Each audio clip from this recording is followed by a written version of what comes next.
Chewie. Chewie, is that you? Chewie! I can't see, pal.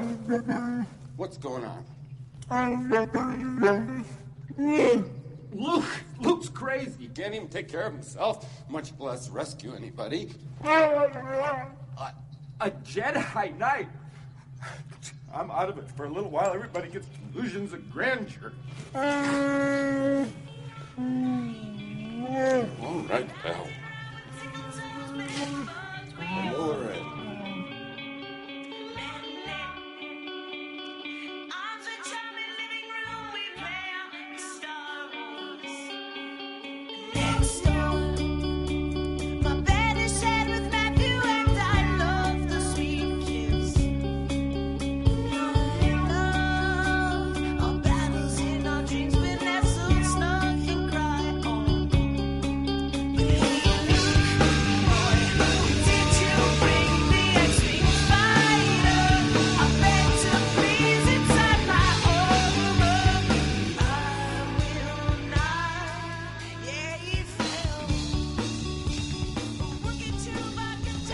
So, JP, do you think there'll ever be a Star Wars horror movie? Well, there was a fantastic horror arc in the Clone Wars, as we discussed. There was. There's zombie EU novels. Right. Star Wars zombie novels. Yeah, and the Stormtrooper, Death Troopers. Death Troopers with a fantastic cover. Yeah. I still haven't read that one. Yeah. And, some would say, the ending of Return of the Jedi before it was changed is pretty horrific. Right. Those little Jawas are playing the xylophone on those Stormtrooper helmets. Ewoks. Thank you. Assumedly decapitated Stormtroopers. What about a romantic comedy? there's kind of a bromance, romantic comedy element to Attack of the Clones. Right? Sure, I guess so. Yeah. Well, wait. Do you think there'll ever be a buddy movie? Like a true buddy movie? Well, I remember a long time ago, long before we actually considered doing the podcast, we talked about the idea of the ideal next Star Wars movie for me being just old Han and Luke cruising around the Millennium Falcon, getting into hijinks. Just Sure. a buddy comedy. I mean, I'm a big fan of the buddy film in general. Well, you have to think. Disney probably has a plan for all this, I imagine. Let's assume they do. But at a certain point, the ideas are going to run out. The ideas are going to run out. People are going to get older. People are going to lose their jobs. Yeah. Some people are just going to go on a coke bender and just boom, lose their job. Yeah. I mean, if we're really going to get 2 to 3 Star Wars movies a year, are they going to just continue with episode? Are we going to get an episode 20, episode 25? Right. No. I played Mega Man. The way it happens is you get 7 or 8 of them, and then you add an X to it.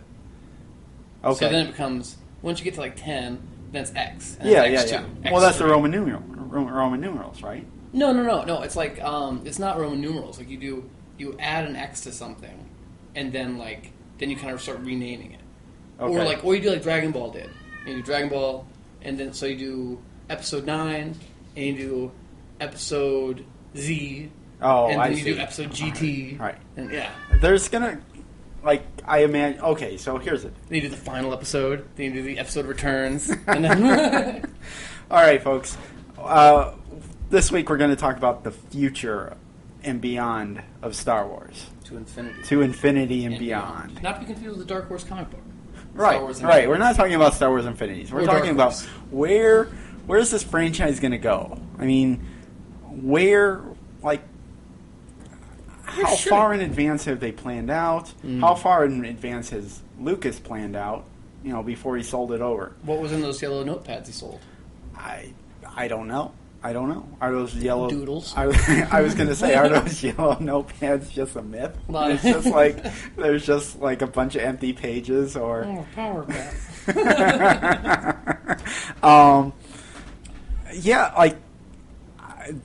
You brought it up last time. I confirmed it. I was reading through my old Bantha tracks I found. Awesome. I dug them up. Awesome. In those Bantha tracks was the old newsletter the fan newsletter before the internet, before everything. You know, I mean, they didn't really even know what they were doing. Yeah. You know, Lucas, they interviewed him, and he said, "Oh yeah, there's 12 episodes." Wow. Wow, what an ambitious man he was. Yeah, so how old is this before Empire comes out, he says that? This is before Empire comes out. Yeah, there's 12. When he's in his real Right. I don't even prime. think, like, at that point, I don't even think he knew, or nobody, like, it didn't even come out yet that the original Star Wars movie was episode 4. Yeah. Like, he's just, there's 12 more of these things. Yeah, like his, it's like he just hit the lottery. Yeah. And it's like, what are you going to do next? And it's like, well, I'm going to hit the lottery 12 more times. Like, Right. So, I mean, are we going to get an episode, like, does the Skywalker story go to 12? Well, that's the thing is, I've also seen him quoted as saying that Star Wars, this was during when Revenge of the Sith came out, was that regardless if there's any other films or TV series or what have you, Star Wars was over. Yeah. Because we've told Anakin's story, and that's all Star Wars was, according to him. Okay. Now, this was an interview. I feel like it was it's definitely a Revenge of the Sith interview. But so at this point, he's not only weathered through the initial 1977 hardships of making the original, he's also suffered through doing the prequels and all the fan backlash and the hate and the concessions and all the madness. So at that point, he's like, "It's done. It's over. I told my story." But if that's true, what's the other 6 he was going to make? Yeah, I don't know. We're going to get more? Were we supposed to get a Jake Lloyd trilogy, and then get a Hayden Christensen trilogy? Oh, maybe. And then we get but even that doesn't account for it, because then the third one is Darth Vader, and then what's the last 3? Yeah, I mean, Luke. There's Luke. Well, yeah, there's White That's Vader. our dream, right?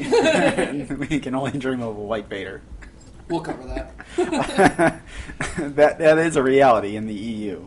Is it really? Yeah, Did we talk about this? No, we didn't talk about it. Talked You about kept showing it to me online, and I was like, "No, this isn't real." Yeah, well, it's such a 10 to 12-year-old boy thing. It's in Wikipedia somewhere. Yeah. That's all I know. I haven't gone to Wikipedia. I think it's actually a little bit anticlimactic when you find out what it really is, but whatever. Imagine so.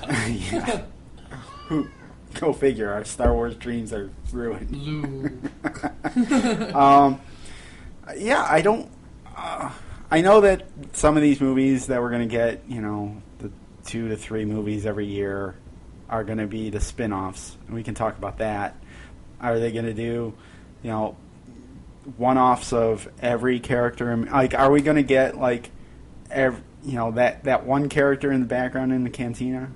Yeah, we're going to get a movie about him. Exactly. The devil guy, or that's the one I want. The Star Wars devil guy. Where are they really gonna go with that? Where do you? I forget what they want. Yeah. What do you never want? Been about them. What do you want, JP? What do you want from the Star Wars franchise moving forward? It's such a simple question, but so difficult, right? Right. Because I don't think anybody really knows what they want. Well, because every time we try to pin down what Star Wars really is. Because at one point, like I said, George Lucas said Star Wars was Anakin Skywalker's saga, and that was it. But when we actually try to pin down what makes something Star Wars or not, it gets more and more ephemeral. So what is it? Right. Right. Like you said, does it have to be an episode? They're going to have spin-offs. They've hired 4 directors at this point, right? At least Gareth Edwards, Ryan Johnson, JJ, and... Ryan's one of the episode guys. Isn't there another guy, though? Gareth Edwards? Ryan Johnson is episode. Yeah. Gareth Edwards is the spin-off. Yeah. I thought they did. I don't know. They hired one more person. Anyhow, maybe we're thinking of we know there's 3 to 4 movies coming out a year. Not all of them are going to be called episodes, so some of them are just going to be. Oh, you're being more ambitious. I'm giving them 2 to 3. You're like, yeah, there's going to be 3 to 4 episodes. One every quarter. Well, we debated whether we want to bring this up in the episode or not, but the theory is right now everybody and their brother is copying Marvel's formula. Like Universal's rolling out a shared universe, Universal Monsters thing next year. Right. I think. Yeah, craziness. Like there's going to be a Looney Tunes franchise. Oh, there's going to be a movie Looney Tunes franchise. Really, like Space Jam? I think so. I think Steve Carell's already signed on board. Badass. Yeah. All right. So anyway, Yeah, I think we're hoping that we could break this into a different episode, but maybe it really is this episode of comparing the Marvel business model to Star Wars business model, since they're both Disney. Yeah. And, Marvel's business model is they're hiring, hungry young directors that they can pay less. Or old burnout directors. Don't Like forget. Who? Well, they hired Joe Johnston. What's his name? Joe. For Captain what? America? Did he direct Captain America? Yeah. We did talk about this. Yeah. Him and they also hired, what's his name? The Robert De Niro's Frankenstein guy for Thor. Oh, yeah, Kenneth Branagh. Kenneth Branagh. Right. Shakespearean trained. That's Kenneth true. Branagh. You're right. But we believe that the Marvel business model is they're hiring directors who are hungry, that they don't have to, they don't have to pay a lot. They usually are getting B properties. Yeah, B actors, B. I mean, who honestly, Captain America, I don't feel like had that much cachet before the movies and Avengers. I mean, like, Captain America's a big character to me, but I think John Q. Public was like, yeah, I kind of know the name. Right. I think that's the average character. And Guardians of the Galaxy, nobody knows. They So, hired a Troma guy. all right, so let's think of it this way. Let's just say that the business deal that went down that Lucas sold Disney was you get 3 more episode movies that I had envisioned. Sure. Right?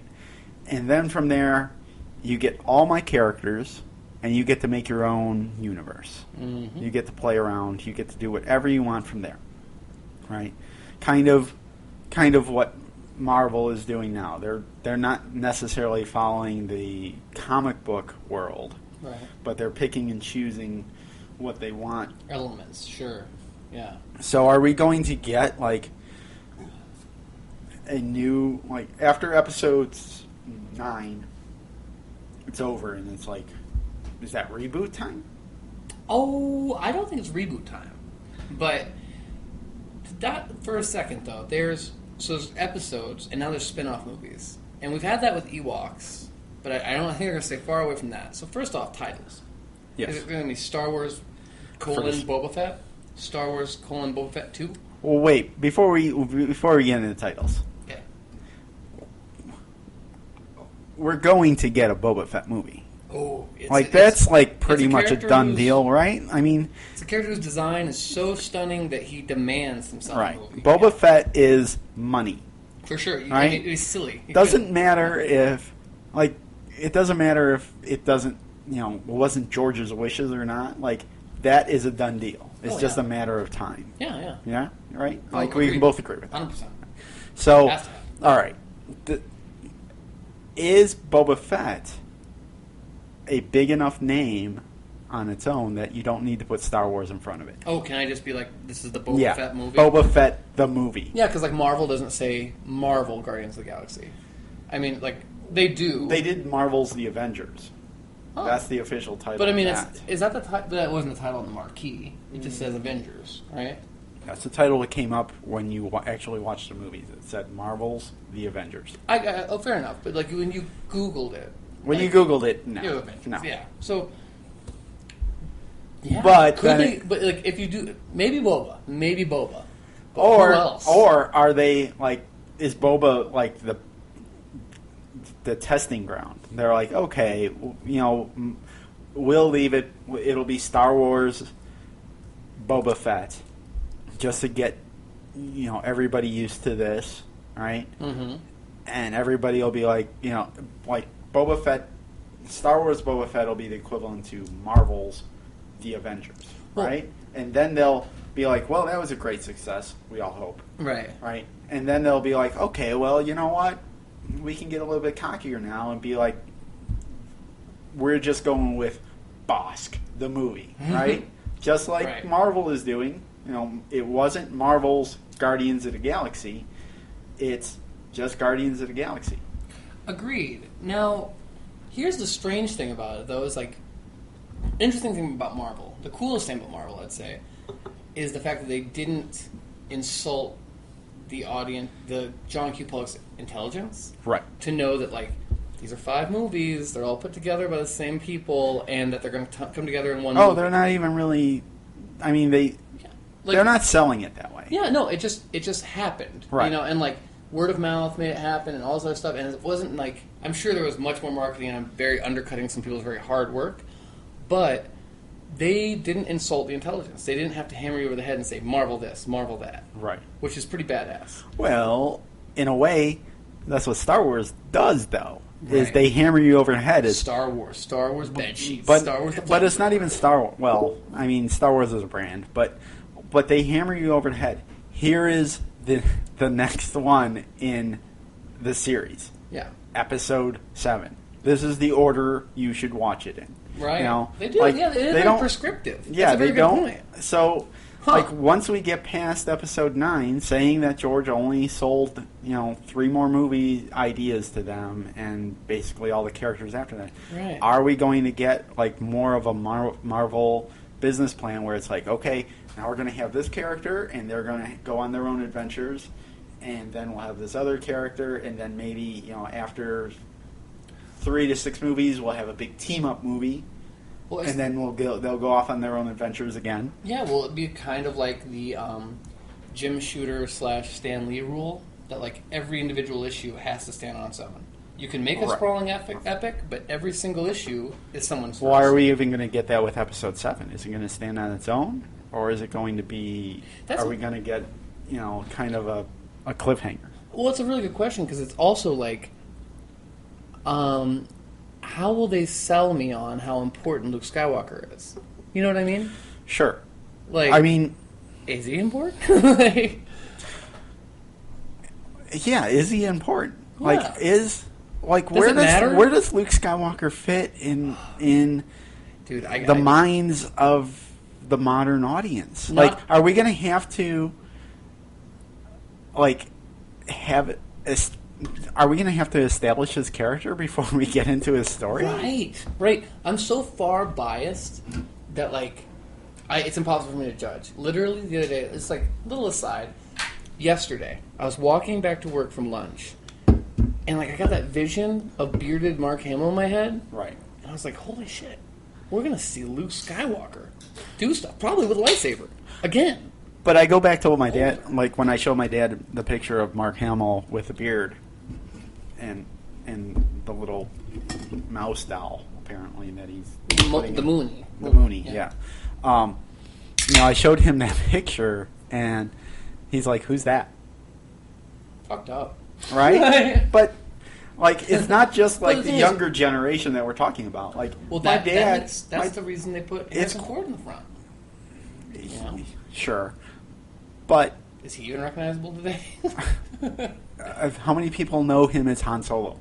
That's the thing. Well, that is why I'm so excited about Mark Hamill as Luke Skywalker again, because he still reads as Luke Skywalker, because he's never had a role that really rivaled it other than the Joker where you didn't see him. Well, that's the thing. I never watched him in anything other than Luke Star Wars. Skywalker walked off the screen and is now walking back on 30 years later. It's very exciting for me. Sure. But neither here nor there. The Marvel method versus Star Wars method. Star Wars also going to have to reverse engineer, which is kind of like what they talked about. They said that DC might be doing, but turns out they're not. That they would launch a big Justice League movie and then spin off from there. Right. As opposed to doing individuals and then teaming up. Right. Well... Is that what they're kind of doing with this, though? Here's the thing. I think that Marvel is off doing its own thing. And it's a success. You haven't seen Guardians yet? No, I actually decided I haven't seen any movies this summer, and I'm going to save them all for the Doldrums of Winter, I think. Yeah, it's been I don't know. I wasn't crazy about this summer's offering. There was nothing that really, like, I've heard that things are great, but I was just like, it's like if it's that good, it'll probably go to my Guardians was fun. I almost went to see it twice, but I just ran out of time. It was worth it. But Marvel has their own business plan. Disney is got that up and running.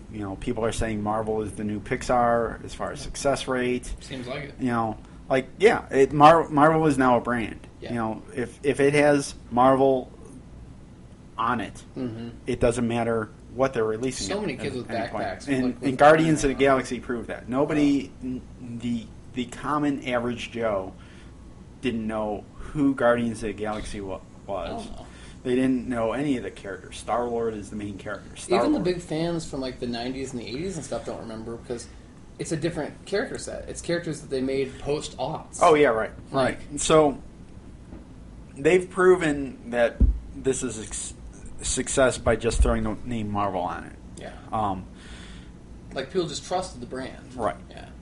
I personally don't think that they're going to repeat that business model for Star Wars. Because it's impossible. It's different. It's Totally. it's apples and oranges. Agreed. Right? 100%. I'm just going to throw this one out there because I think A, it's a little bit relevant, and B, I just like to laugh at it sometimes. Most of the time, the DC business model. Well. Like, I feel like We all know my reticence to criticize DC. But yeah, I'm happy to criticize DC. I'm not a DC fan at all, but I bring them up because I think they're relevant to this conversation. okay. Their business plan is, although they seem to be always continuously stumbling in their movies, Right. they're building television. They built it with Arrow. Smallville. Smallville first, and Arrow continues, and now Flash is coming out. Yeah, and I just heard a rumor today Supergirl might be coming. Right. So, like, is there a future? Like, is Star Wars going to kind of pick and choose business models and have like a movie business model that is like Marvel's? Are they going to have a TV business model that is like DC? Are they going to have another business model that is like Netflix? Can they go to Netflix? Are we going to get to a point where there's no Star Wars movies released anymore because people just aren't going anymore? And it's just television? Two things. Number one, I'm glad you brought this up because it brings up a really good point. The main difference I can see between the Marvel business model and the not yet existent for public consumption Star Wars business model is Star Wars paying a lot of fucking money. Like, they're not like getting young, hungry directors. They're getting people who have blockbusters. Like, that's a big difference between James Gunn that is and true. That is Ryan true. Johnson who did Looper. That is true. Godzilla. That is true. Yeah. I'm glad you brought that up Yeah, because they're paying top dollar. Yeah, JJ I Abrams kinda- money. You're right. Guaranteed hit makers. I don't personally think of those directors as the. They're young guns. They're no young question. guns. They're still young No in question. my eyes. Well, but they're yeah, young but men. JJ has JJ's big money. Oh, right? Yeah, I mean JJ's big money. So you follow his career. Mission Impossible 3 goes directly to. Well, I just lost everything. I lost it. Star Trek. He produced a bunch of movies. Well, he did Lost. Oh yeah, of course. Lost, Alias, Alias to Lost to. What's the big movie we're missing? Cloverfield, Super 8, Cloverfield. Cloverfield he produced. Yep. What has he directed? Mission Impossible 3. That Tom Cruise gave him his big break. Which, we Yeah. hope that pays off with Tom Cruise being in Star Wars. Hopefully. Oh yeah, that's Just right. pray. As Darth Vader. As Boba Fett. as a 5-foot Darth Vader. Pull it back to mask.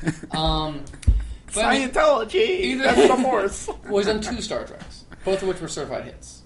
Correct. Although the fans hate on the second one pretty badly. Well, I think it's pretty divisive. It has its fans. You're a fan. I'm a fan, but I'm a big fan of Star Trek, so I was like, yeah, this is great. It's divisive, but it was overall popular. Yeah. But what I'm saying is that they are spending the money, the smart money, and so I don't think that they're doing this kind of like, here's a shitty character, make it work, risk. I think that these are smart people. They're going to make a new business model because they're all smart and creative, right? So, okay, Disney paid George Lucas $4 billion for Star Wars. Yep.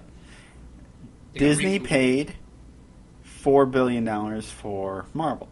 Like, I looked it up. They're pretty much the same amount of money. Same amount of money. I mean, not back to back, but the same amount of money. But I mean, like, it's impressive that it's like they're paying for this massive catalog list from Marvel. It's thousands, but you're getting a pretty big catalog list with Star Wars too, I guess. It's a smaller catalog in comparison. It has to be, right? It has to be. Okay, so I guess so Star Wars has been around for since 1977. Yeah. And from that we got 6 movies and we got a universe. We got a universe of characters. Oh yeah. Big time. But Marvel has been going on since the 60s. Marvel, as we know it today, has been going on since 1963. And it's weekly or monthly publications going on forever. Right. Hundreds of, if not thousands of stories. 20 to 80 pages a month. So, And also they have a catalog that goes all the way back to the 40s, actually. Oh, right. Yeah, I was just thinking of Silver Age, but sure. And I assume they will. Certainly. Not to get off topic, but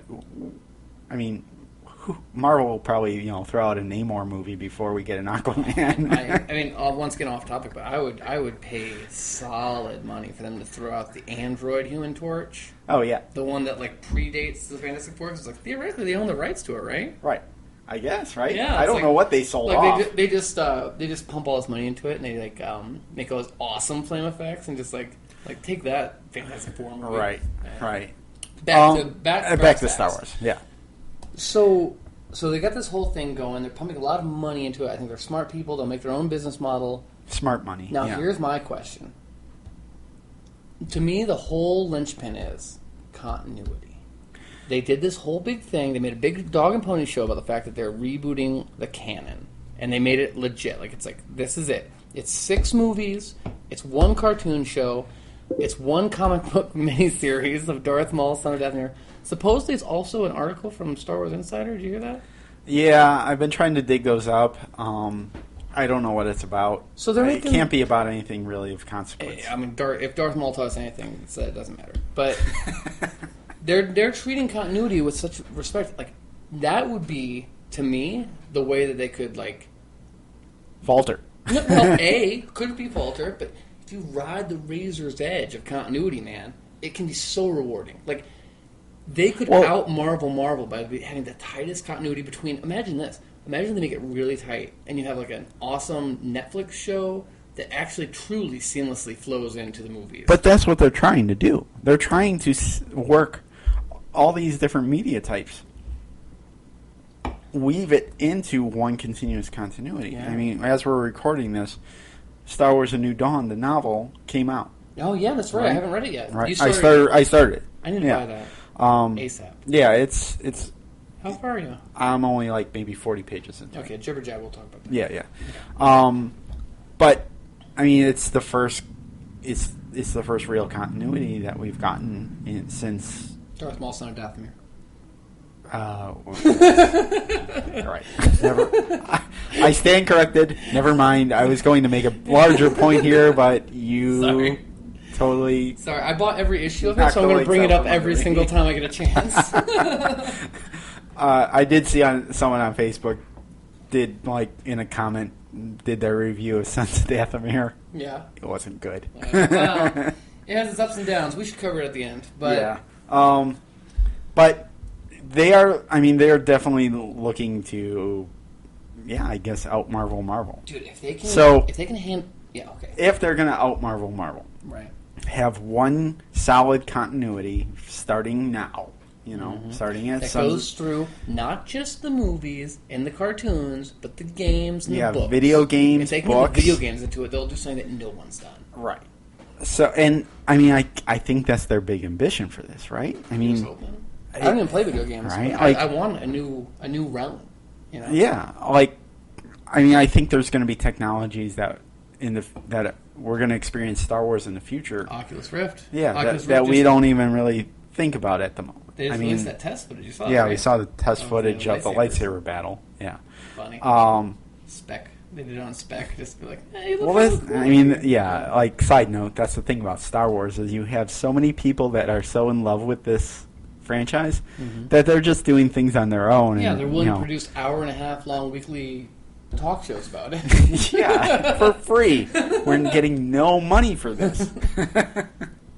Or Or iTunes reviews, folks. Just a little helpful hint out there. No feedback whatsoever. Come on. Facebook, or Twitter. But yeah, they have big ambitions for this. Big ambitions. Well, I mean, you spend $4 historical billion, ambitions. You have to make a recap. Yeah, know? Historical ambitions. Oh yeah. So, I think that kind of rules out certain things that we're going to get in the future of Star Wars. Reboot. Well, does not rule out a reboot. Why not? Well, here's my thing. This goes against their whole, it's all one continuity. Well, I've bought this line too many times. Here's the deal about continuity. I love it. I'm a devout fan of continuity, but I know that it can only last for so long. Like anything wonderful, Ron, it has to die someday. Sure. Because what happens with continuity is errors. And what happens with errors is they add up. And when too many errors add up, you know what you need to invent? You need to invent a super thing. A super thing to keep it all real. Reboot the universe. Keep it real. So you have to start making something that makes it say what's real and what's not. Because, here's the thing.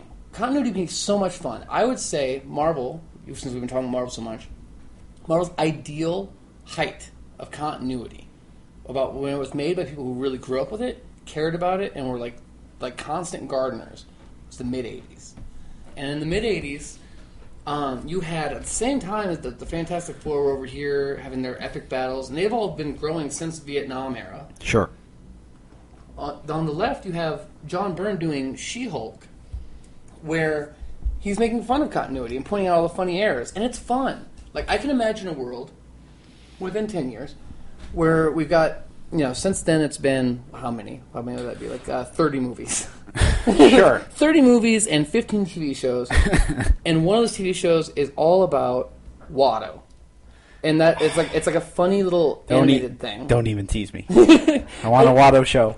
We initially talked about this show being like a wish list. This is actually one of mine. Okay. That there's a wish. It's a Watto TV show cartoon where Watto just kind of gets into hijinks, adventures. He might be the only character in the entire Star Wars universe that actually gets time travel, so he can see everything. Oh yeah, no, I would love for a Watto TV show. Yeah. That is kind of based on Elf. Where there he's living with Watto is just kind of living with an American family. Mm-hmm. And he's always breaking the fourth wall. That's right. And it's just funny, but it's all still technically in continuity. He just has this crazy fourth wall breaking power. Well, but the problem with that is, at a certain point, he points out too many things, and somebody has to go, we got to straighten this out. Wait a minute. I love this. No, this has been going on. That's what we should call it, Watto's World. This has already started, and we didn't even realize it. You just brought it up. All right, hit me. Okay. A continuity in Star Wars has been going on since Mark Hamill appeared on The Muppet Show. Okay? I'm fascinated. Hit me. Yeah. So, The Muppet Show is part of the Star Wars universe, and they wrote it into continuity. Okay? And Mark Hamill is actually Luke Skywalker's cousin. And the actor Mark Hamill is the cousin of his fictional character. And so Yoda is an actual Muppet. Yoda isn't. Well, they didn't go there. But I mean, as fans, we can speculate. That makes sense. But that's what they did with So in the Star Wars universe, there's. Let me just clear this up. Okay. So, the Muppet Show, prior to Mark Hamill being on a guest on the Muppet Show, Muppet Show was basically a 70s variety show. Fantastic. Great show. But there was every week. There was a different actor or actress, singer, songwriter, whatever. Mm-hmm. They were the host. Did Linda Ronstadt appear on that show, by any chance? Oh, God. Maybe. Is that where George Lucas may or may not have made the connection? It's possible. Okay. We need to do a George Lucas, Linda Ronstadt episode. So they would always come on the show, and they would be themselves. Elton John came on the show. He was Elton John. Made no pretenses that he was someone else. John Denver was always John Denver. Any celebrity, whether they're music, actor, or whatever, they always came on the show as themselves. Yeah. Okay, and they were always billed as whoever they were. Yeah, guest starring. Yeah, guest starring. Until Mark Hamill stars on the show. How does that work? It is billed as The Muppet Show with guest stars of Star Wars. The stars of Star Wars on The Muppet Show. Okay. Okay? And it was Luke Skywalker, R2-D2, and C-3PO as themselves. So, wait, is this before or after the holiday special? After. This is after. Wow. This is around Empire. Balls. This was Empire. This is around Empire. Right? And, like, they played it out like, you know, you would have one scene where they're backstage and it's like Mark Hamill kind of hamming it up. And then it was like Luke Skywalker walking around like, where am I? What is this crazy variety show planet that I'm on? Wait, he's acting as Luke Skywalker? Yeah. Holy He's shit. doing dual. He was playing dual roles. Why does everyone make such a big deal about the holiday special and never talk about this? Well, I mean, it's coming out. One of our other podcasts, not our podcast, but one of the ones we listen to is Star Wars Minute. Yeah, of course. They've recently gone into the really? whole Muppet Show. You know, they've done the Muppet Show minute by minute. I'm so behind my podcasts. But yeah, I mean, it was the start of continuity that people love Star Wars so much that they just didn't want to see Mark Hamill. They didn't want to see Luke Skywalker as just a character. No, Luke Skywalker's real. Well, yeah, I mean, Mark Hamill is a and it's easy when you have victim droids. You know, you just throw them out in costume, and you're like, yeah, it's not Kenny Baker and Anthony Daniels. I would posit that Mark Hamill is a willing victim of typecasting. Like, I think he also wanted to be Luke Skywalker. Yes, I think that he. I sense no regret from him in that way, though. I don't think he regrets that at all. Oh, I'm sure he. You think he had dark times? No, not at all. Yeah, I sense no darkness in Mark Hamill, which I love. Never dark times. Oh, he's so good. No, like I would guess that he's probably been on Lucasfilm payroll for 37 years. On some capacity? Yeah, sure. I mean, we talked about this offline. I love that idea of like, what is the relationship between him and George? Well, cold but paternal is how I describe it. We're getting very off topic, but I have been reading the books, the Secret History of Star Wars, and like so far, like I'm up to the point where they're kind of it's the splinters of the mind's eye era, and up until this point, like the only actor in Star Wars that it seems like Lucas ever pulled aside and was like, hey, this is what the story's really about, was Mark Hamill. Oh, he's the inside man. Yeah, he seems like the inside man. I like it. Yeah. All right, cool. All right, so anyway. Do you think he'll ever... Nah, never mind. Go on. I was going to say, do you think he'll give it a little direct one, but that's foolhardy. Yeah. Insane. Yeah.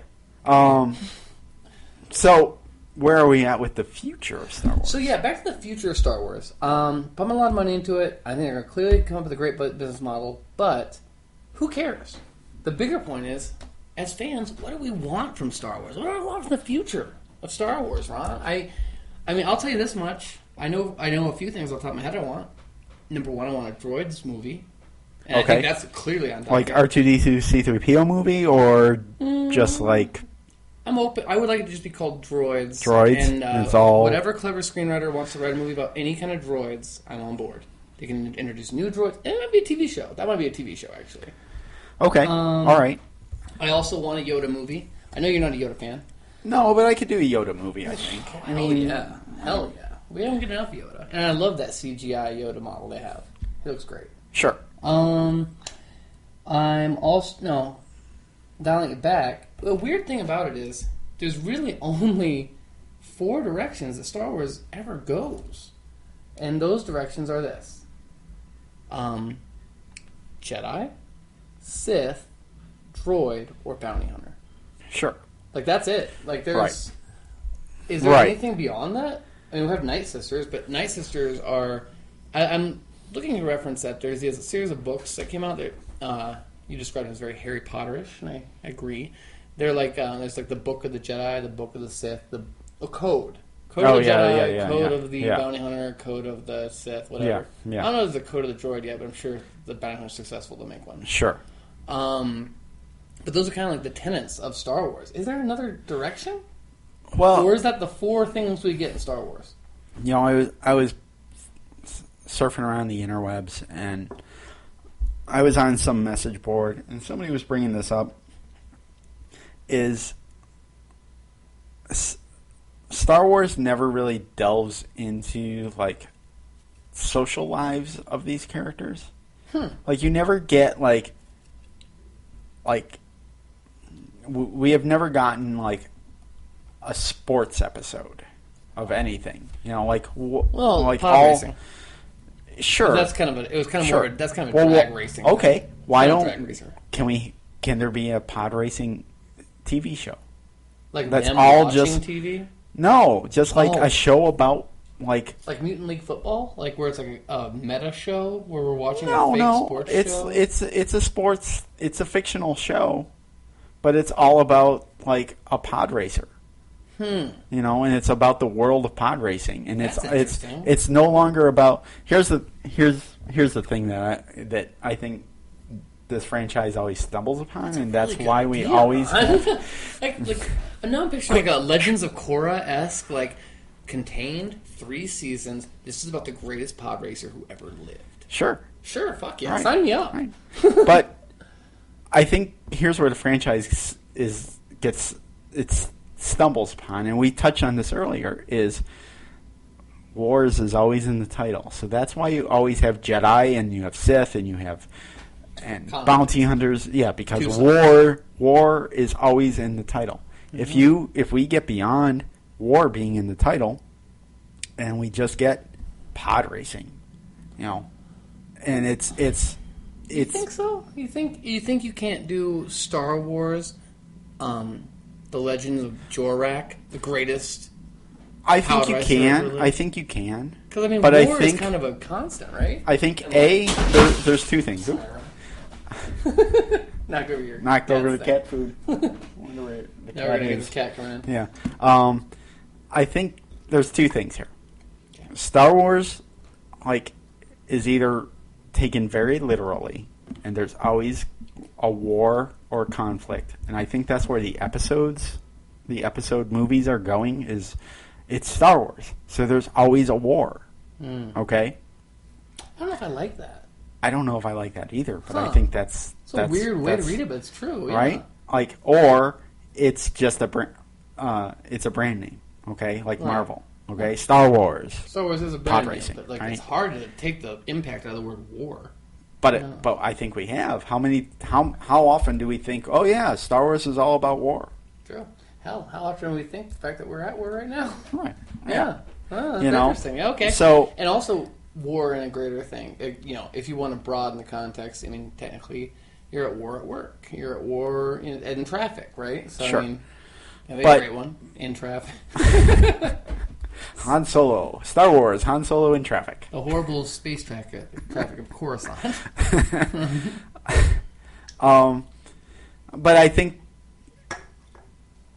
either we're taking it literally or it's a brand name. I think It's more brand likely name. it's a brand name at this point. Star Wars. but- I mean, 80s Star Wars Droids, the cartoon. I mean, that didn't seem very warlike to me. No. Star But Wars Ewoks, for that matter. but it also wasn't a success. Speaking of, not to derail it, but the Ewoks movies didn't have Star Wars in the brand title, did it? It was just Ewoks. I couldn't tell you. I feel like it was just I couldn't Ewoks. tell you. It was If just that's the maybe it case, was just the that's- Ewok movie. that's insane. That's the start. Yeah. Oh. So So the Boba Fett? the Boba Fett movie. Boba Fett. The Boba Fett. You've been pronouncing it all wrong this entire Once again, time. merchandising lied to you. Okay. So that's a really interesting point, though. So war, it's either a brand or you had to take it literal. Yeah. All right, and that's why the Clone Wars works so well, because they're I can't- literally, I mean, it's other- the only war they're actually at. I really can't think of anything that has been produced up until now that doesn't really take it literally. Like, there's always a conflict. You never really have, like, there's no time for just Downtime. down. Chill. Yeah. I mean, I guess there was a pod racer. Chillaxing. pod racer video game, but it was still Star Wars pod Yeah. Well, you know what's a funny thing? I asked my wife today. I asked her, I was like, hey, you know what? I'm going to run over to Ron's. We're going to talk about the future of Star Wars. And I was like, you got any ideas? You got a future of Star Wars that you want to see? Yeah. And she goes, more girls in better outfits. Sure. And which I was like, oh, I guess news flash.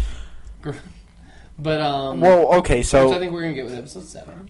I think, correct me if I'm wrong. Your wife is not a huge Star Wars fan. No, I mean she likes it as much as the next person. My wife is not she's not a sci-fi fan at all. Okay. Did get my wife to watch all of Battlestar Galactica and Caprica, which is pretty. That is impressive. She was into it. Yeah. Will the future of Star Wars ever reach the heights that it has reached in the past? Okay. Well, when you say the heights that it reached in the past, you're talking about the birth of the blockbuster. You're talking about directly post Jaws blockbuster. No, that type of success is over. But I mean, there'll be different kinds of giant success, and I think yes, it will, because entertainment itself is now more niche. 1977, there's one big movie we're all going to see. In 2014 and forward, true. The culture has changed. Yes, okay. it's all niche. Okay. All right. So it has to spread out. Let's not be so high-minded here. Mm-hmm. Okay? We know that that's not going to happen again. Like Star Wars is not going to be on everybody's top of mind. Well, I think it will be on people's top of mind. I don't think it'll be on my wife's top of mind. Oh, I think it will. I think the next. I honestly believe, and I'm going to put it on the podcast right now. Episode 7 will come out, and it will be a massive thing. And Twitter, Facebook, everyone will be talking about it. My wife will come back to me and be like, if I wasn't doing this podcast, she would come back to me like, "Hey, have you seen the new Star Wars? They're supposed to be really good." Like that's that level of excitement. I was going to say let's be more modest and let's just go with current present time right now. Okay. Like going back to Marvel, it's pretty much been established that Guardians of the Galaxy is the #1 movie of 2014. Mm-hmm. Okay? Okay. Well, except for TNT kicked its ass in money, right? No. Really? In the long game, they won? The Teenage Mutant Ninja Turtles was #1 at the box office for 1 week. They beat them for a week and then lost the long game. And then Guardians of the Galaxy reclaimed #1 box office. I really pray. Up until current. Last weekend it was #1 at the box office. I really pray that Hollywood execs start seeing that and try to wean themselves off the fucking nicotine-fit amphetamine that is that opening weekend. That would be great. That would be going back to how Star Wars. Killing Hollywood. That's how Star Wars, made a success. It's honestly kind of the point where I'm reading all these articles that are guilting me for not seeing the movie on opening weekend. Like, well, if you want to see a Sin City 3, late. you better go see it the opening weekend. Otherwise, it doesn't matter. And I'm like, guess what? File that under not my fucking problem. Right. Because it's like if my priority is I have to go see this movie this weekend, so I can hope to God that they make another one like it. My priorities are kind of out of whack. Sure. Okay, so the law of diminishing returns. Oh yeah, okay? Exactly. All right, so exactly. Odds are that if Star Wars Episode 7 is good, and I put that in quotation marks. If it's good, sure. We all think that it's going to be fantastic. I think in the back of our head we still are like, could be bad. Could be awful. Could ruin something. Right? But I think that they're engineering it. Somehow they're engineering it so it's going to not be bad. Just like the Marvel movies are engineered to entertain and be great as long as you don't think about it much when you walk away. But if you squint, and you're sitting kind of in the back. But they're good enough that you can love them when you see them, and enough people can love them when they see them that they're making huge profits. And Avengers, Guardians of the Galaxy, both huge box office for many weeks on end. Huge Blu-ray sales. Huge, it's what iTunes, they call popcorn whatever. films. Yeah. Right.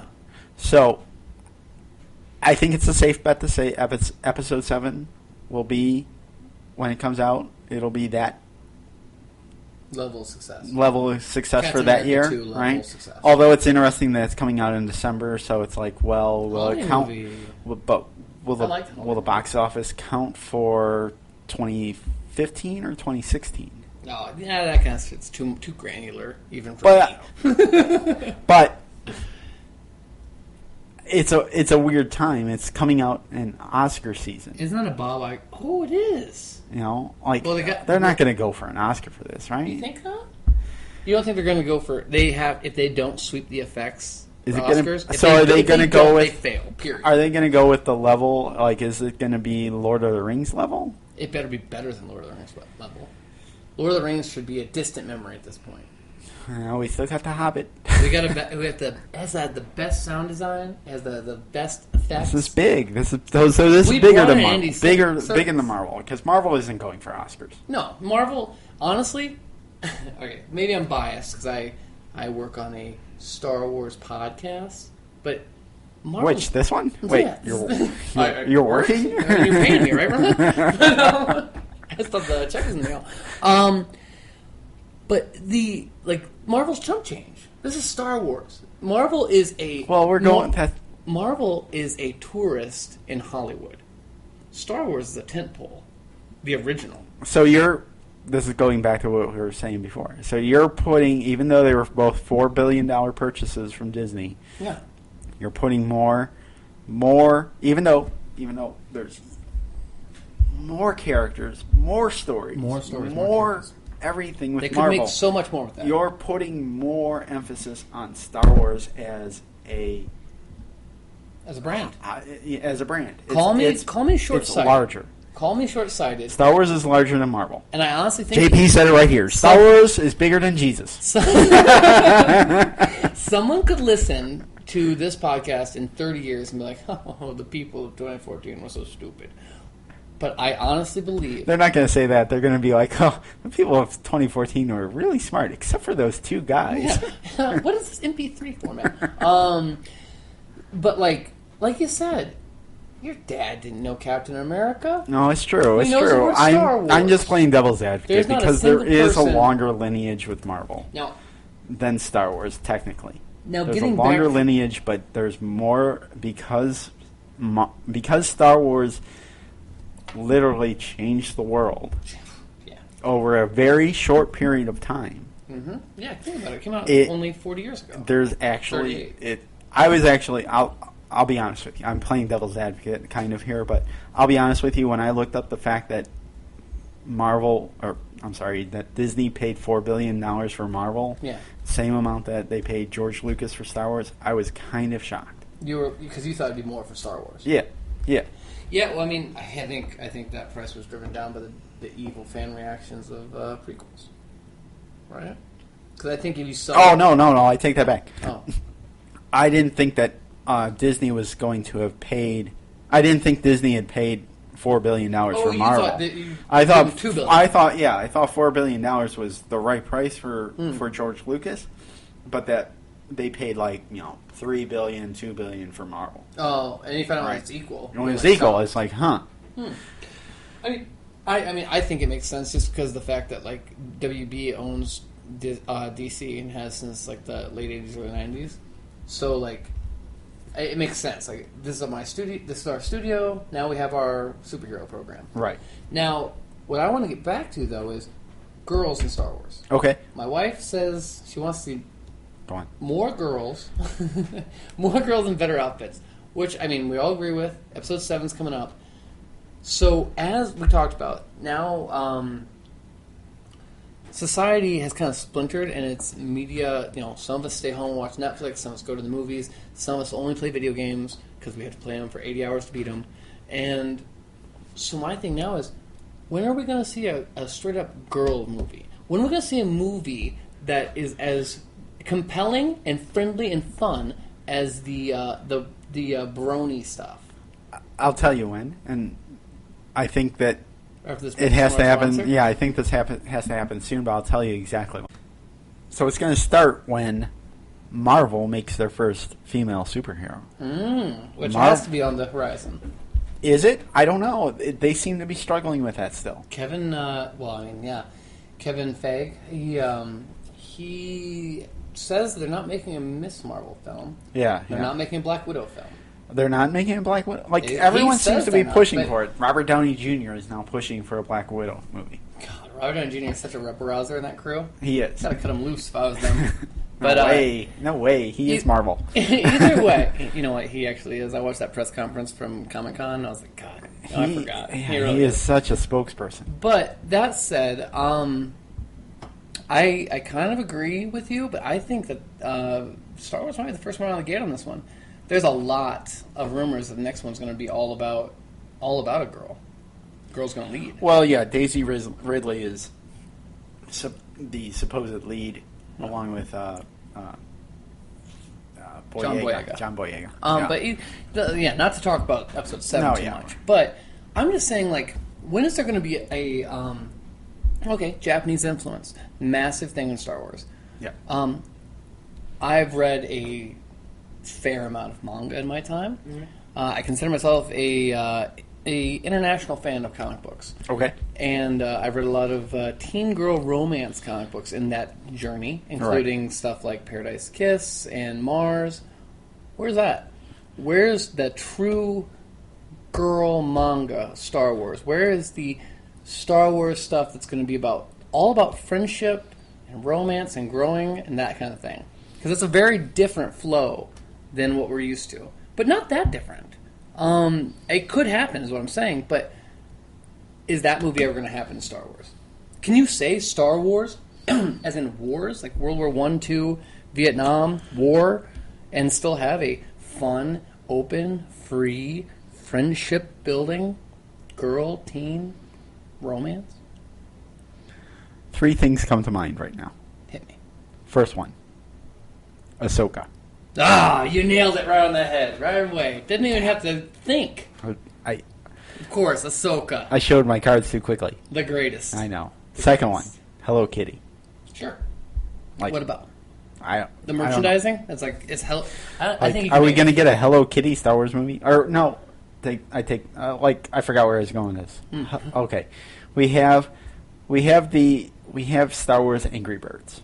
Oh yeah, Like, yeah. right? Literally, Like, it's a it's franchise all unto itself. yeah. It's a like weird thing to walk It's the around- licensing thing, right? It's a weird thing to walk around and see an adult with a Star Wars Angry Birds T-shirt on. It's like, huh? It makes no sense to me. world am I It makes living no in? sense to me. Yeah. But like, I mean, could Star Wars license itself out to Hello Kitty, and we have like Hello Kitty Chewbacca's, and I feel like that's happened. I don't think it has. Well, maybe unofficially. Unofficially, It's around. right? Something like it's around. But a Hello Kitty comes but once in a generation. And the third thing, Ghost in a Shell.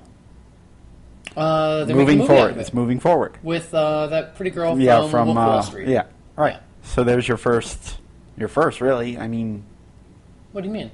female. Oh, a Japanese manga thing. Okay, All right, sure. all right. Like we're trying. Sure, like, that's a little different though. it is Because different. there's- I'm not saying that these 3 things that came to mind are related, but There's a difference between the and I would never say that Ahsoka is. Ghost in the Shell. No. No, but I would never say that Ahsoka is the strong female character that Star Wars needs. Oh, really? See, I think she is. Because I think she's both A, strong, asking, and B, I don't feel like that's the B side of her character. The A side of her character is friendship building. If she shows up in a movie, that'd be awesome. And that I would say, there you go. There's your character. You're saying, so it's like, that women are still going to be represented, like, only in cartoons and TV shows and that stuff, and they're not quite ready to commit these billion-dollar movies to Right. that. Yeah. Wow. Maybe we'll see what happens with episode 7 on that. But I hope for a world where there's a million different takes on Star Wars that all feel Star Wars. Oh yeah, I mean, I think that we've gotten some of that. Is Star Wars flexible enough to do all things? I think so. I think we've gotten that with the Clone Wars. We've gotten. Certainly got a taste of it. We've gotten Clone Wars that felt like Hitchcock movies. Oh yeah. We've gotten Clone Wars episodes that felt like heist movies. Heist movies. We've gotten Clone Wars episodes that feel like Sergio Leone spaghetti westerns with Clint Eastwood. We've gotten. See, I honestly believe that Hollywood feels that Star Wars could be blown out to be something that is a catch-all. Because the beauty of it is, what we're looking for Does Hollywood think that? Or does Hollywood think that maybe I'm crazy. Star Wars is just a genre in itself? And that I think what Dave Filoni was doing with the Clone Wars, and what I think he'll probably continue to move forward with Rebels, is Star Wars is your vehicle to explore different genres. Okay? That's why I think is going on one side. Okay? I think what's going on the other side, the J.J. Abrams, the Kathleen Kennedy, maybe I'm completely wrong, and if I'm completely wrong, I hope I am. Yeah. But I think on the other side, they think Star Wars is a genre unto itself. Really? Okay. Interesting. Okay. And maybe. Well, Kathleen Kennedy is. I mean, technically, Rebels is just as much her baby as Episode 7. Yeah, I'm hope I'm wrong. I hope I'm wrong here. I hope I'm wrong because going back to how we started this episode off, I hope that we get a Star Wars horror movie in the future. Why not? I hope we get a Star Wars. And you're not even a fan of horror. I'm not a horror.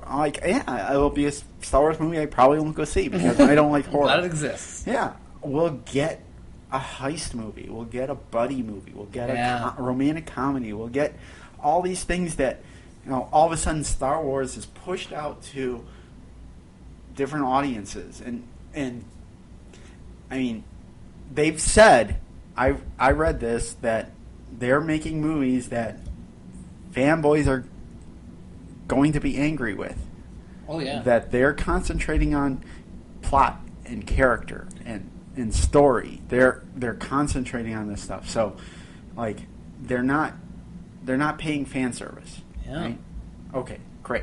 They're not paying fan service. So who is the audience they're going after? Are they going after the older generation, me? They're going after the younger generation like you, or the younger generation be after you? Who are they going after with these new movies? Mm-hmm.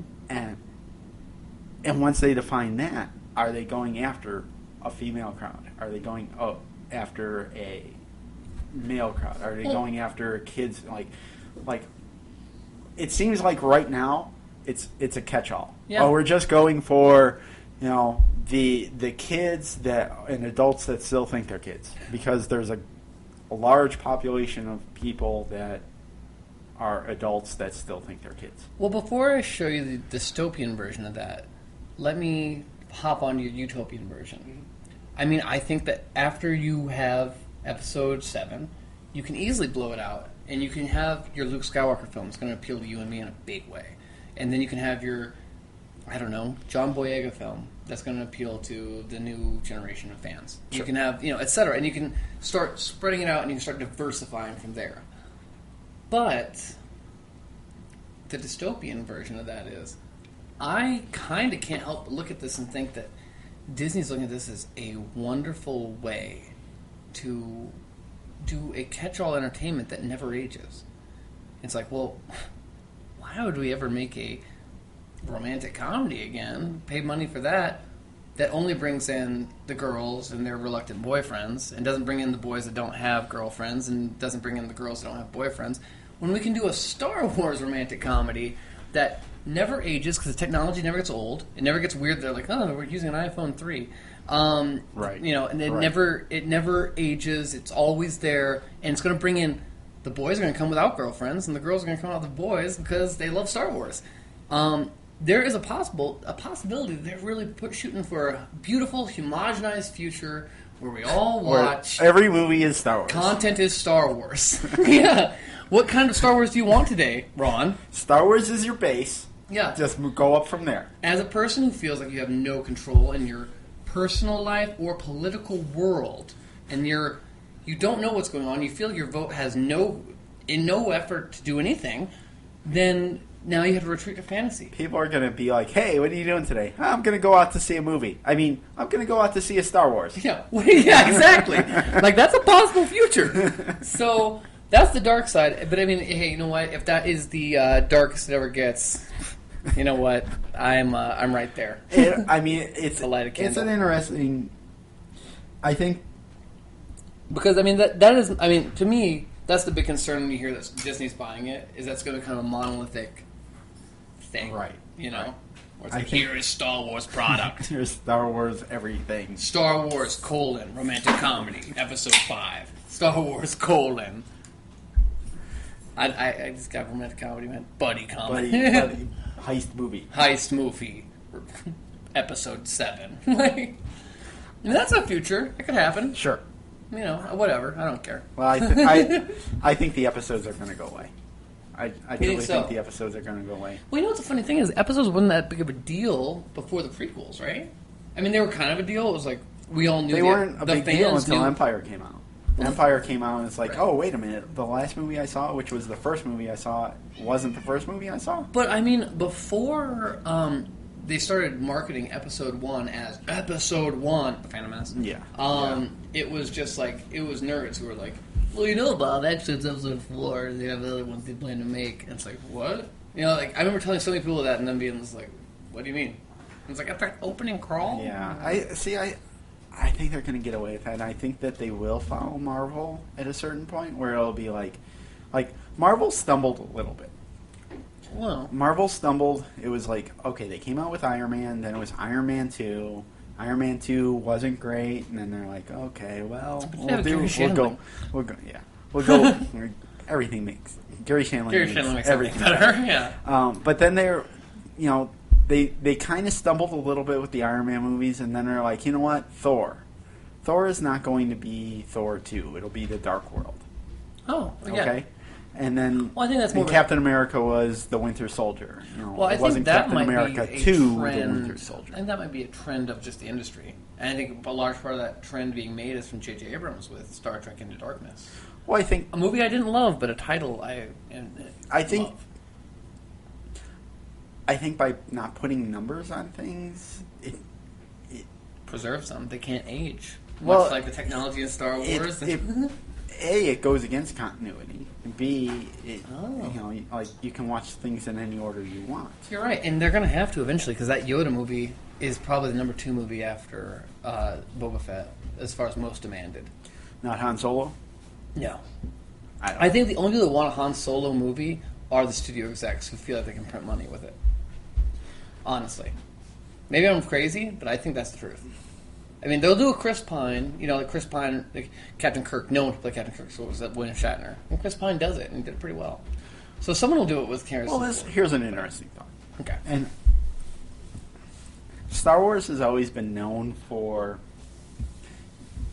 sexism. Not only sexism and racism and fantasy, fun. Yeah, exactly. No, Star Wars is has been known for telling these very futuristic stories. Right. But it's also been known for pushing technology forward. Okay. Okay. Certainly. The original Star Wars movie, they blew it out. They created these effects that nobody had ever dreamed of before. Technology that didn't exist before, just to make these movies. Mm-hmm. Move on to the prequels, where everything was CGI that everyone still complains about, but they were pushing things forward, and we would not have movies like Avatar and the Avengers. We wouldn't have the Hulk. I was thinking The Last Airbender. I was like, no, we don't want that one. We wouldn't have the Avengers. No, agreed. All these other, Lord of the Rings wouldn't exist if first Phantom Menace didn't first exist. one through the doors, the first one shot. Exactly, and that's what happened to George Lucas. Yeah. So, they were always pushing technology forward. Totally. You know, 100%. are they going to be pushing technology forward with Episode 7? Are we going to get like something Great that we question. haven't even dreamed of before? Like, you know, Can J.J. Abrams push technology like George Lucas? well, okay. We said it before. I think J.J. Abrams is the. He's really just been hired as the reset button. Right? You That's know, our theory, right? yeah. But what if we get a Han Solo movie in the future that stars a young Harrison Ford? Oh, okay. Okay, that's all CGI. A la Jeff Bridges in Tron 2. Right, but better. But Like, better. But done seamless. good. Yeah. Seamless. Yeah. Like you. There's never a scene where you think I'm watching a computer. Yeah. I mean, I think that's on docket, sure. Like that has to be something that is going to happen eventually. Would you ever hear that rumor about George Lucas buying all those celebrity likenesses? No, but I believe it. Yeah, he bought up. I totally believe it. The rumor I heard is that he bought up all these celebrity likenesses with the inclination that eventually his CGI technology would get good enough that he could start casting them in films. Yeah. Like Do away with the Humphrey actors. Bogart might show up in Episode 9. That'd be awesome. That'd be awesome. Humphrey Bogart as Han Solo. Well, we recast him with screen icon Humphrey Bogart. Yeah, I mean, that'll happen. I'm on board for that. Like, You know what? I don't think it'll be Harrison Ford. I don't think he's the guinea pig for this. I think it'll be Mark Hamill. Mark Hamill will totally that be on kills board me. with it. No, but Mark Hamill will be totally on board with it. I'm going to give my likeness to the world. Do a forever. young, Make do me a look great. young Luke Skywalker story Pre-Corvette Summer. as me. Now before the accident, Before the horrible. like I accident. think he's sold. Mark Hamill has just sold his entire soul to George Lucas. Oh yeah, certainly, You know, certainly. George There was Lucas, probably a blood right. George Lucas owns Mark Hamill's identity. Yeah, certainly. There was definitely a blood right. There was a dark cave, a candlelight, swearing upon a Bible, a cutting of Right. the palm, holding So things together. I'm just curious if technology is going to be pushed forward with the new movies. It seems Agreed. like it's moved backwards with their interesting- everything's going to be a practical set, but Interesting. that's not what Star Wars is. Interesting point about that is that if you look at both Rian Johnson and J.J. Abrams, neither of them, to me, seem particularly interested in pushing technology so much they are working smartly within the boundaries of it. Yeah, You know what I mean? yeah. Like doing less with more, Right. or more with less. So yeah, they really don't have that George Lucas drive to like push technology. What if we get in Rian Johnson's movie? We get a Joseph Gordon-Levitt as Han Solo, and he's just wearing a fake prosthetic nose. You know what reminds me of that? Looper, cornfields. Yeah, For Star Trek, cornfields. Oh, we're getting And we've never, cornfields? I don't think, as far as I can remember, except for at least one episode of the Clone Wars, we've never seen crops in the Clone Wars, the Star Wars, It's interesting you should say except that. for moisture evaporator, moisture farming. You have not watched the latest clip from Rebels? I have not. It's interesting you should say that because there's, I believe, a wheat field kind of takes is kind of the setting for the for the scene. I think it's a fantastic segue. And before we close off, let's. Do we have any final thoughts about the future? Is there any future stuff we didn't get to cover for you? Like, what did you want to see, Ron? I feel like you didn't get to say it. I kind of did. Did you? You got it all out? No, You're good? I do. Okay. Here's the thing. I want to see a new Star Wars movie that pushes something technologically. Right. I want to see a all CGI character that we never know is a CGI character. We never know. Like, Mark Hamill wasn't even there? Yeah, that actor. My God, he died he's 10 not years real. ago? Yeah, he's not real. The CGI's been doing the voice of the Joker? Right. John Boyega. No, John Boyega is actually played by Never existed. what's his name? Lando. Oh, no? Oh, I'm drawing a blank. Gollum. oh Andy Serkis. Yeah, Andy Serkis Got plays John Boyega. Okay. Yeah, that's great. Yeah, I'm down for that. All right. Mine are more specific. I want to see Boba Fett face off against against Jodo Cass.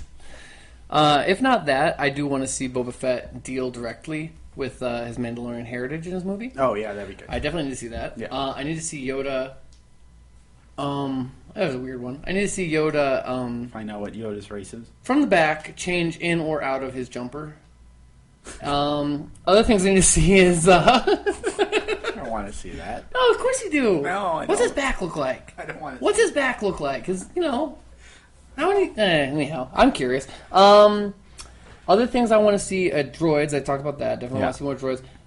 I also want to see something that gets nitty gritty about lightsabers and light technology. You know, the Clone Wars got into it a little bit, where they had the dark sabers, they had the lightsaber whips that the slavers used, they had the there were several light weapons. I need to know more about that. You know how that all works. I also need a straight up Sith movie. Okay. Or game, TV show. All right. Something continuity heavy. Yeah. And I'm looking at your notes here. You have Huts. Thank nice you, gangster thank you. TV show. Yeah, I definitely need more underworld. Yeah. I think we could do a straight up thing that's just about the underworld with the huts and the. I think that's the a TV sun show. Stuff. Sure. That's a TV show. Sure, more huts though. Yeah. Yeah, and above and beyond all, I am in this game for as long as the new continuity lasts. If they make it last 20 years, they got my money for 20 years. Well, I had this thought keeps running through my head, and it's a little bit morbid, but I think it's a fitting way to end this episode. Okay. I think with Disney buying Star Wars and Star Wars moving forward without George Lucas, Star Wars is going to outlive both of us. You and I? Yeah. Okay. Maybe. I think we'll see. I don't think that I don't think the story will end. I have a pretty long life expectancy before we're dead. I think that it will just continue on and we'll never see. I don't think we'll ever see the end of Star Wars. Here's my question: do you think we'll see another hibernation in our lifetime? Nope. You don't think it's going to keep pumping until we're dead? Yep. Really? Yep. You don't think? I imagine it's going to go 15, 20 tops, and then it's going to burn out. I don't think so. You don't think so? I don't think so. Well, you heard it here first, folks. It's down in recorded history forever in the interweb. So, Star Wars, I will die before Star Wars. All right, that's my dream. All right, I'm out.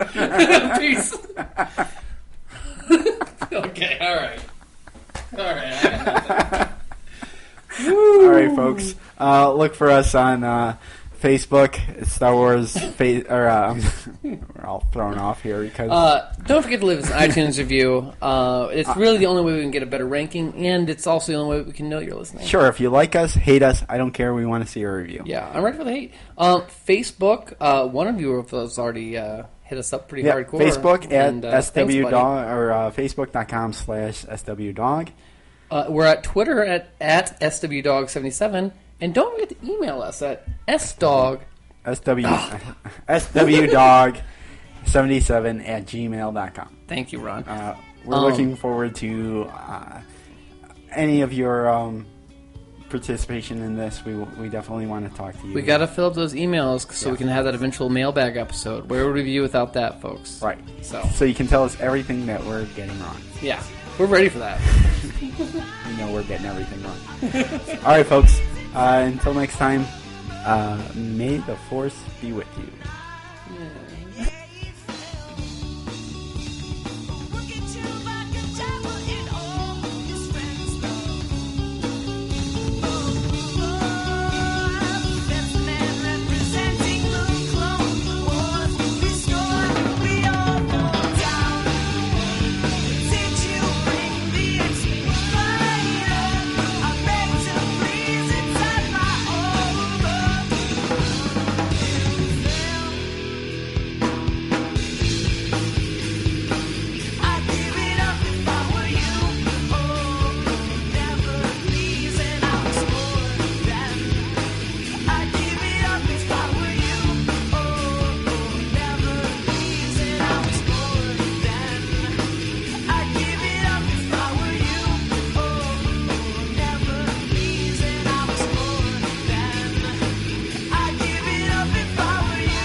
All right, continuing in our theme here of post-show critiques of the Rebels clips, we're going to look at the sneak peek, which is about 3.5 minutes, almost 4 minutes of Rebels. I guess I'm going to try to convince JP to watch this and be excited for the show. Well, sandbag me. Well, this one focuses on Ezra, which is... this one is the team. This focuses... Oh, it's not an Ezra. Yeah, this focuses on... Oh, I missed the everything. Ezra one. Well, we could play the Ezra one, but this one focuses on the entire team. Which we talked about in the last episode is they look best as a team. Yeah. No question. Yeah, so let's hit play here. Okay. I like that Disney XD logo. Yeah, it's good. That's nice. Star Wars Rebels, here we go. Look forward to touring on this. Here's your favorite character. Oh, the Lady Mandalorian. You? Do we know that character? Sabine. Was she in the Clone Wars? No. Satine was in the Clone Wars. Sabine is her name. I'm not really happy about that. I'm not happy about that. Gotta be a connection. You don't like Satine? I don't like that they're using such close of a name. You don't like that she's there. What happened to yours? I like the character model, though. I like the character model. So, how about this guy? You like him? I don't like him. You still don't like him? We're talking about, what's his name? Zeb. Zeb. Not Zeb. Yeah. Although... I really like the girl Mandalorian. The interaction here between the characters, I like a lot. Chopper, I like. Yeah, Ezra even looks less annoying than other characters. We have a new mission. What is that circular chessboard? Yep, it's like they're on the Falcon. Most of these I don't like that. I do. It's like a Ghost is a big problem for me. No. Here's the thing. Pausing it. I'm good with the chessboard being on their ship, okay, along with the Falcon, because it's like. It's like the TVs in the back of a minivan. Yeah, it's like a package deal. All models have it. So if you want the chessboard, it's just $100 extra. Yeah, sure. Totally. Okay, fair enough. I'm totally on board. Okay, fair enough. All right. Tight window. They've been taken to an unknown slave labor camp. If we don't intercept those ships... So we're seeing a little bit more of interaction with characters instead of what's action. That guy's name again? Kanan. How old is Kanan at this point? I believe Kanan will probably be in about his 20s. Late, like 28 to 34 era? Sure. Okay. So it looks like Ezra has snuck on board and was hiding, and it appears Kanan was not aware that he was on board. These frames are giving me a good view of the outfits. Yeah. Because I'm starting to wonder what's up with Kanan's shoulder pad things. I don't know what... Can it stop a lightsaber? I don't know what the deal is with the shoulder pad. I've seen a lightsaber go through a... Yeah. I don't know what the deal is with that. door. Yeah. Plasteel. No. Doesn't... The kid knows too much. The outfits don't look very Star Wars to me. Kinda. The color, if anything. If anything, the color does. Because it's very kind of a 70s brown and orange-ish. You know, this whole mission... Okay. So, palette. the cockpit, very Star Wars. The lighting works, the seats, the background. The lighting is a good call. That's a very the lighting I think is the most Star Wars thing about the cockpit. I like Ezra's interaction here. He's like spinning in the chair. He's obviously a kid. And this kind of does look like the fashions of about 15 years before the OT. Yeah. Okay. Ooh. Yeah, we got a little bit of hyperspace effects nice. there. So what is this called? Twi'leks? Yes. And you like Twi'leks? I like Twi'leks. They'll always be dancing girls to me. Well, that's the thing with the Star Wars universe is they're kind of, as far as the EU goes, they've kind of been connotated as a slave-type species. I see every Twi'lek who's not a dancer as a direct knee-jerk reaction to the fact that the first one we saw was a sexy stripper. Technically, the first one we saw was Bib Fortuna. Oh, wow. Man, he's only the one thing that's wrapped around his throat. I don't believe he's a Twi'lek. If he is, it's a freak albino Twi'lek, right? Yeah, it's kind of a freaky one. We captured an additional Wookiee prisoner and have transfer orders to place him with you. We have no such orders. Additional Wookiee prisoner? Yeah, so they're faking out We already got the Imperials that Zeb is a hairless Wookiee. I'll jettison here. That's kind of funny. Yeah, it's Comment it's on cute. the fandom. Yeah, and in fact, they play up. It's a fun joke here. This whole series got playing up on fandom. Ezra's a collector. Yeah. Huh. Okay, I like that. That's kind of fun. They're teasing me. They're poking the bear, as you'd say. Here we go. We got. That thing's not a Wookiee. Oh, that's still great. I don't know what you're talking about. Okay, all right. I'm having a good time. I'm having a good time. Told you they wouldn't buy it. You didn't exactly give him Oh, I don't care what anyone says. I unrepentantly love this sexy See, Mandalorian. that was cute. That was cute. Yeah. The whole interaction was cute. Move out. That girl Mandalorian's won my heart. I'm on board. Inspector One, come Purple. See, I thought you'd like this. Yeah, this is gonna be fun. Oh, calms down. It feels Star Warsy. Even It Ezra feels doesn't bother cartoony. me. Like his whole character. Like as a man who watched Aladdin 2: The Return of Jafar recently, I think I see a lot of significant difference. With See, Ezra. I think they slowed down the action, and that's what makes it a little bit better. You know, that's a really good point, actually, that we didn't bring up in the podcast today, was that one of the things I look forward to the most is slowing it down. Yeah. Like, Yeah. I feel like the prequel trilogy is perfect in what it is, and it needs to stay a golden age. And where it's like, that was what it was when things worked perfect. Sure. And it'll never be that way again. Right. It's like pre-1914 America, like Earth, you know? Sure. Something that fans don't get. Yeah. Fandom's horrible, Ron. It's Let's- horrible. Yeah, we'll get to that in a whole episode I don't know later. if people have heard the beeps and boops going on throughout the podcast. Of people responding to your poking the bear on Facebook. Yeah, I did. I poked the bear a little bit on Facebook today. Posted a pro prequel. I did a little bit of an experiment. Posted a pro prequel article on Facebook, and the fandom did not. Fandom's divided. Yeah, they didn't let me down. The fandom is still very, very divided, and everyone wants to hate on the prequels. And saying this right now, I think we've established this in the past, but I want to say it again. We are a pro prequel podcast. If you like the prequels, this is a safe area for you. You guys can come over here and talk about the prequels. We're not going to criticize you for liking Jar Jar and anything with the prequels. Mm-hmm. We're reformed. We hated on the prequels, but we've learned to like them.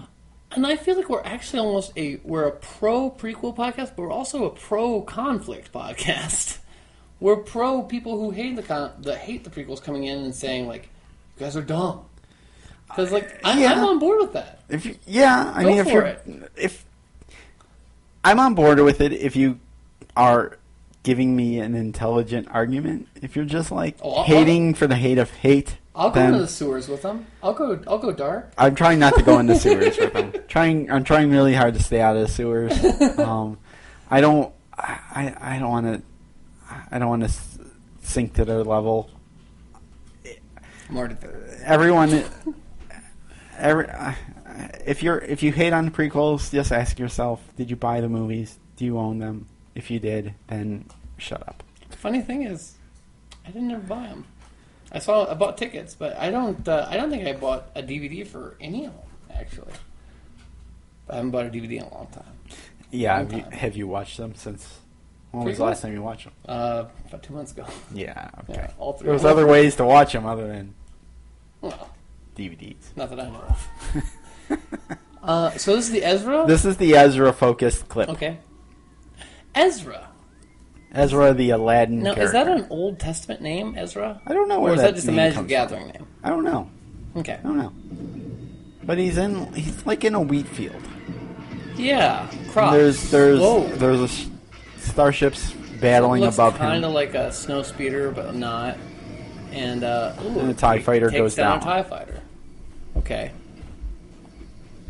I like his legs. I like the way they animate legs. I like the setting. The setting's nice. You know? Long pipe legs. It's kind of like the gamer thing. There's a lot of video games right now with big bodies, skinny little legs. Classic British accent for Evil Empire. Yeah.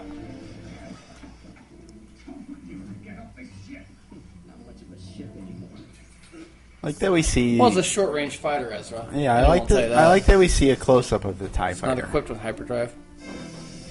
We get a good idea of the scale of a TIE fighter. We get a good That's idea a really great shot of a yeah. Also, TIE fighter pilot. So the TIE fighter pilot takes his helmet off, and we see that he's not a clone. yeah. I'm an officer of the Imperial Navy. I didn't need your help. Of course not. Officer of the Imperial Navy. Is that? Are you an officer if you're a pilot, Ron? I don't know. In the Air Force? I have no idea. I guess you're a captain or something. I don't know about that. I couldn't tell you how it works in reality. I couldn't tell you how it works in Star Wars. Yeah, I couldn't either yet. But so Ezra is stealing parts from the ship as he's This ineffectual officer is not pulling a gun on him. well, he's a pilot, Well, he said he's an officer. He goes, I'm an officer of the Imperial. and he stole his helmet too. Crock of shit. Yeah, stole his helmet. They gotta get real. I mean, I know Dave Filoni will because he did with the clones, but they better get real in depth on these Empire and how it works. I think so. I think they will. A lot of questions. So the interesting thing is, it seems like Ezra is using a bit of the Force here, and he's avoiding TIE fighter shots. Energy slingshot, Ron. Yep.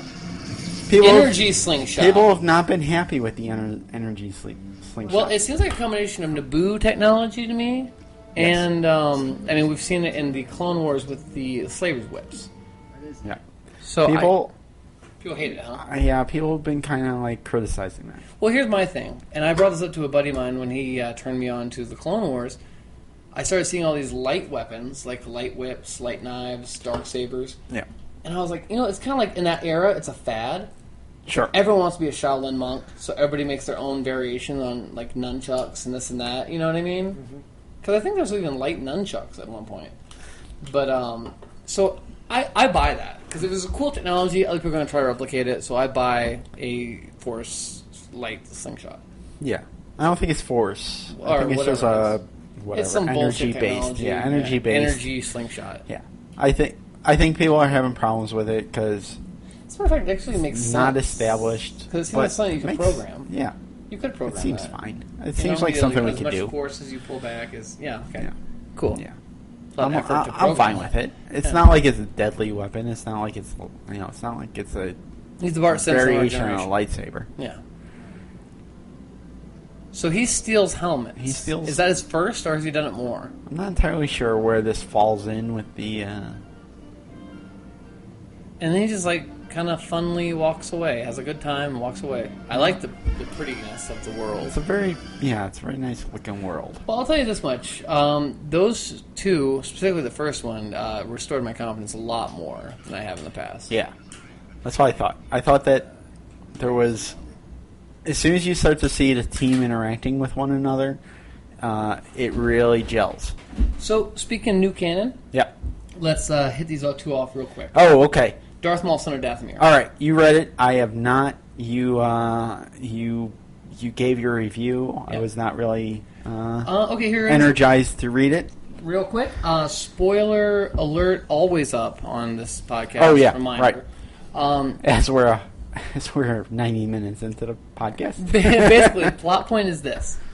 One, they bring back Mother Taliesin, who I believe was already dead in the show.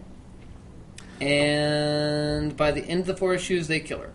Okay, so she was brought back for no reason. Brought back for no reason, and Okay. Darth Maul, still alive, still on the loose. So it kind of feels like not really consequence Took to all this. the entire- toys out of the toy chest and then put them back very Yeah. orderly fashion. All right. That was it. Well, So, that was... sorry, Dark Horse. And also, a lot of examples of very bad art. Very poor, Sure. poor Star Wars Yeah. art. So Darth Maul is still alive. That's the gist of this. Yeah. Still alive, wandering around, clueless, for those of you hanging out keeping at score gay at home- nightclubs. For those of you still keeping store at home,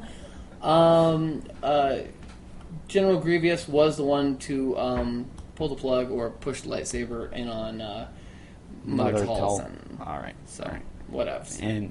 And they didn't show Darth Maul hanging out at gay nightclubs.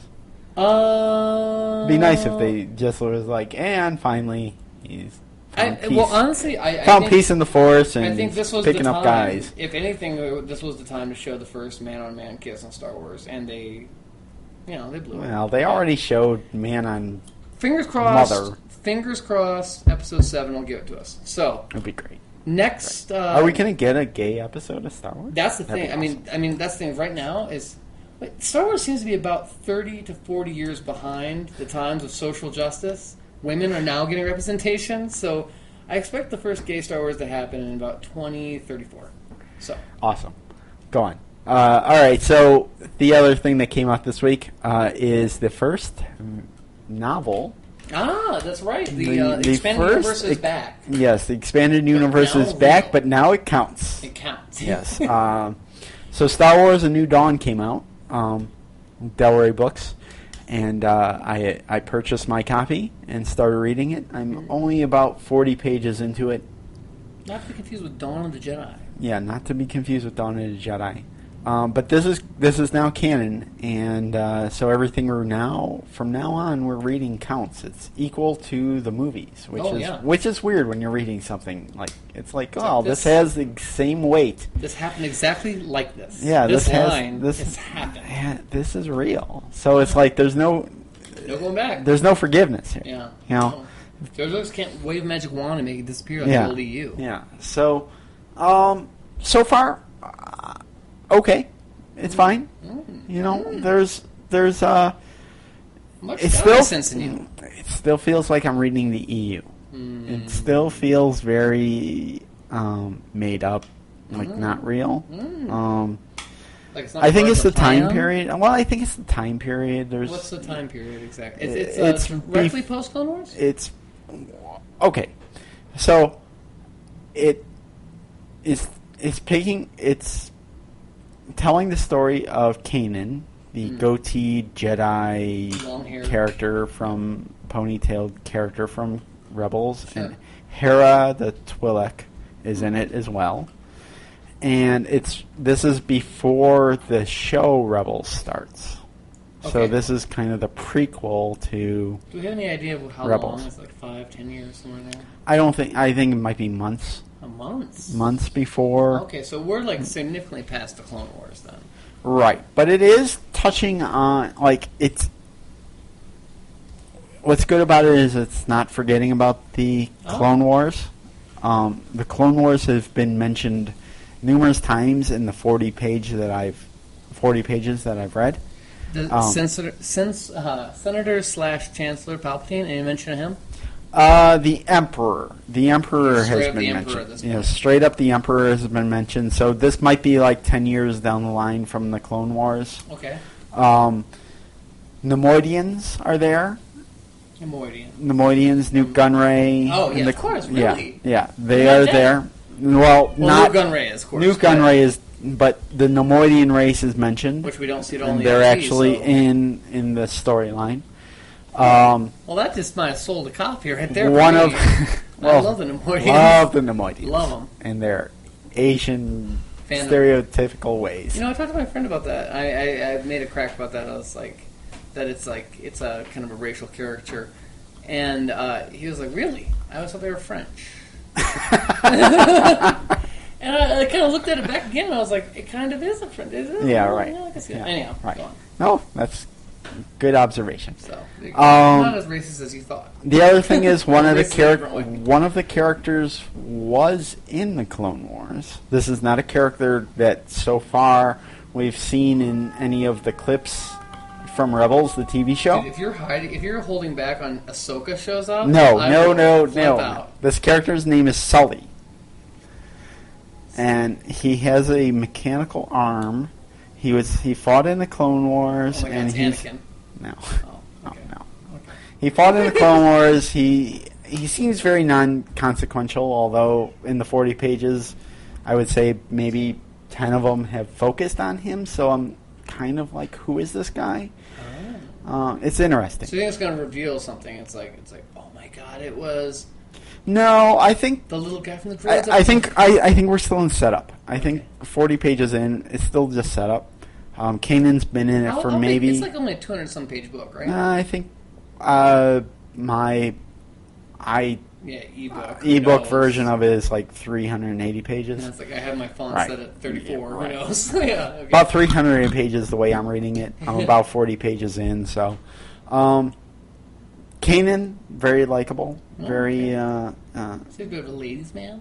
little bit of a ladies' man, a little bit of a drinker, a little bit It's of on a an risk imperial- taker. Female imperial officer. Yeah, he hits on a female imperial officer over the radio, not like in person. Oh, okay. Asks her what she's wearing, which is interesting. She doesn't My really uniform. understand. Yeah, she doesn't really understand the Imperial. question. Hera is not with Kanan yet. She's a Twi'lek. Yeah, she's not with Kanan yet. She's just kind of off doing her own thing. They're kind of in the same She dances. space. No, they're both in ships. Okay. He's hauling like explosives, Oh. and she's just Someone's got to do it. yeah, she's just kind of It's there's a big mining facility going on Does that he the use the Force at Imperials all? are. No force has been used yet. Interesting. Only 40 pages into it. It's interesting. Okay. I, Looking forward to seeing where it goes. Yeah, I think Okay. I think it'll be a good read. I think nothing is really distinguishing itself from being just another typical EU book. I gotta say, it does warm my heart now that every week we're able to talk about new Star Wars content. Yes, Isn't yeah, that crazy? That is nice. Isn't and, that crazy? and definitely when I cracked my iPad open and turned to I'm gonna the buy that thing first tonight, first no page. question. It was nice to just be like, you know what, this counts for whatever it's worth. It counts. To to infinity and beyond. To infinity and beyond, folks. All right. All right. Take care. Bye.